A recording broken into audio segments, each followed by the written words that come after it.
咁其實咧就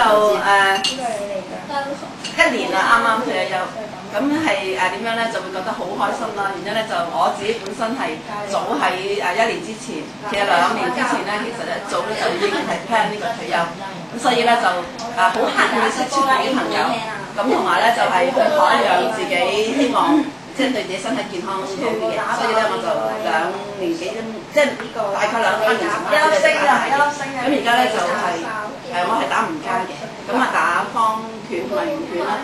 咁舊年12月開始咧，咁就學習劍，咁咧就嚟學完啦，仲將我哋9歲嘅識啦，咁就而家學咗71式啦。咁就逢星期日會去學。即係你咁呢啲都得嘅。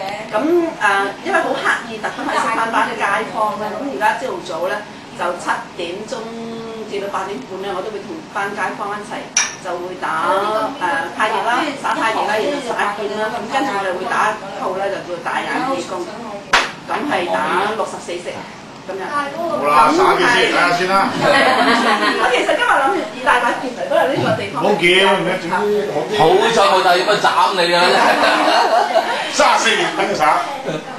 咁其實咧就係啲朋友係識咗出邊都好多朋友啦。咁因為我都聽咗就係有啲時間去學唱歌啦，咁有啲時間咧就係唱歌同埋寫書法唱歌。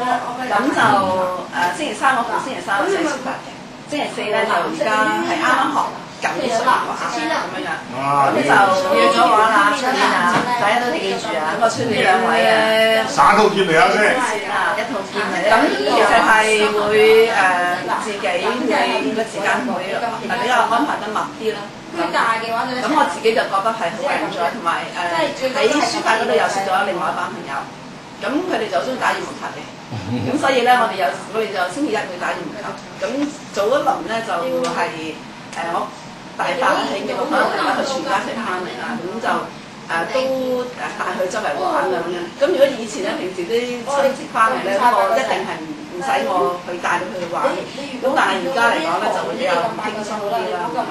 咁因為我屋企係有年輕人啦，咁係因為我奶奶比較年紀大，80幾歲咁就好好啦。咁我嗰個姐姐咧就可以幫手做晒屋企嘅嘢，又可以睇住個老人家。咁變咗咧，我而家就比較係即係好舒適。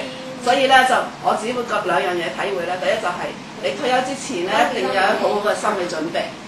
第二咧就係一定係要去以前嚟講，因為我其實好耐以前都好想即係識翻書法啊，或者係把聲就唔靚，因為我自己係中意唱歌嘅，咁我就去學翻呢啲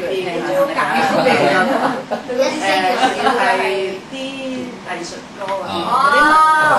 叫佢㗎，叫佢畫幅畫，唱隻歌咁樣。我哋出年就有呢個表演啦，唔使出年陣間都得㗎啦，陣間攞翻我哋得唔得啊？出年就另外唔係因為咧，其實係幾個月時間咧，咁其實即係圖畫寫得唔好嘅，咁所以就比較唔 OK 嘅。咁但係就興趣咯，中意呢方面啦咁樣。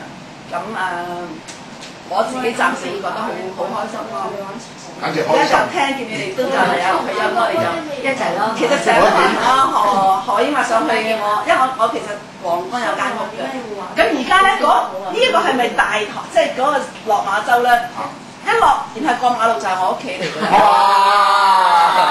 咁咧，因為我先生架車係可以上去。嗱，你唔可以放過啊！咁如果我放工咧，一瞓着咗覺，佢一落馬洲咧，我就帶定嗰個睡袋係嘛？唔係啊，我就可以帶定回鄉間。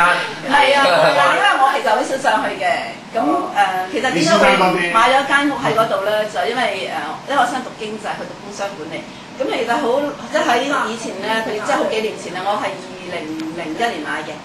即係喺嗰度買間屋，咁即係點解我無端端喺福田買間屋咧？就因為我先生睇咗一個經濟嘅一啲嘅資料啊，咁佢就知道落馬洲喺嗰度會有一個大樓，咁佢就同我講，佢話你就投資啲錢，咁你又唔係好識股票又冇時間，佢話你反正有錢你買間屋啦咁樣。